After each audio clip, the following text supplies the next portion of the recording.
लोकसभा चुनाव को लेकर उत्तर प्रदेश की दो मुख्य विपक्षी पार्टियों में टिकट को लेकर खींचतान मची हुई है। जी हां, सपा के बाद अब बहुजन समाज पार्टी में खींचतान का माहौल बनना है। बता दें कि इन्हीं वजहों से उम्मीदवारों की घोषणा भी लटकी हुई है। बसपा पहले हर चुनाव में सीटवार प्रभारी घोषित करती है और बाद में स्थानीय स्तर पर रिपोर्ट ठीक ठाक आने पर उसे उम्मीदवार बना दिया जाता है। जहां अधिक खींचतान है वहां प्रभारी बदले जा रहे हैं। उदाहरण के लिए गाजियाबाद में पहले अंशे काला को प्रभारी बनाया गया था, बाद में बदलकर किशोर पुंडीर को बना दिया गया। इसी तरह कन्नौज में अकील अहमद पट्टा के स्थान पर इमरान बिन जफर को प्रभारी बनाया गया। बसपा ने इस बार अपने दम पर चुनाव लड़ने का ऐलान तो कर रखा है। इस हिसाब से उसे सभी 80 सीटों के लिए उम्मीदवारों की घोषणा करनी है। बसपा ने अभी तक एकमात्र अधिकृत रूप से 25 उम्मीदवारों की घोषणा की है। उसे 55 उम्मीदवारों की और घोषणा करनी है, 55 उम्मीदवारों की। जहां भाजपा ने अभी तक 60 प्लस कैंडिडेट को उतार दिया तो करीब 50 प्लस कैंडिडेट को सपा ने भी फिक्स कर दिया है। अब 55 उम्मीदवारों की घोषणा बसपा कब करेगी?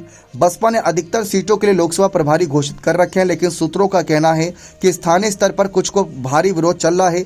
इसीलिए जहां विरोध चल रहा है वहां के प्रभारियों को एक एक कर बदला जा रहा है। पार्टी सूत्रों का कहना है कि इसी खींचतान के चलते बसपा उम्मीदवारों की सूची लटक रही है। समाजवादी पार्टी को बसपा अपना दुर्विरोधी मानती है। बसपा दलित और पिछड़ों के दम पर ही अभी तक सीटें जीतती रही। सपा ने इस बार एनडीए बनाम पीडीए का नारा दिया है। सपा के पीडीए का मतलब दलित, पिछड़ा और अल्पसंख्यक है। बसपा जिस जाति की राजनीति करती है, सपा भी उसी राह पर निकल चुकी है। इसीलिए बसपा सपा का पीडीए के धार को कुंद करने के लिए उम्मीदवारों के चयन में भी सावधानी बरत रही है। बसपा दलित, पिछड़ों के साथ ही मुस्लिमों को टिकट दे रही है। बसपा की घोषित अब तक 25 अधिकृत उम्मीदवारों में 7 मुसलमान हैं। इसमें अंदाजा लगाया जा सकता है कि शेष बचे 65 सीटों के लिए उम्मीदवारों में मुस्लिमों की संख्या अच्छी खासी हो सकती है।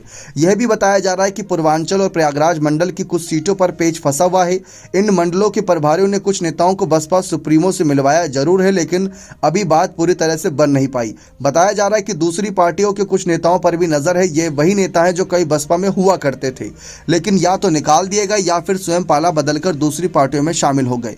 बताया तो यह भी जा रहा है कि कुछ पूर्व मंत्रियों पर भी बसपा की नजर है, जिन्हें टिकट देकर मैदान में उतारा जा सकता है।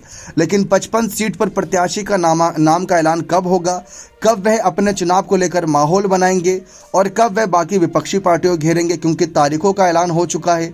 सभी पार्टियां अपनी कमर कस चुकी हैं। बसपा वैसे ही पिछड़ी थी नगर निकाय और विधानसभा चुनाव में।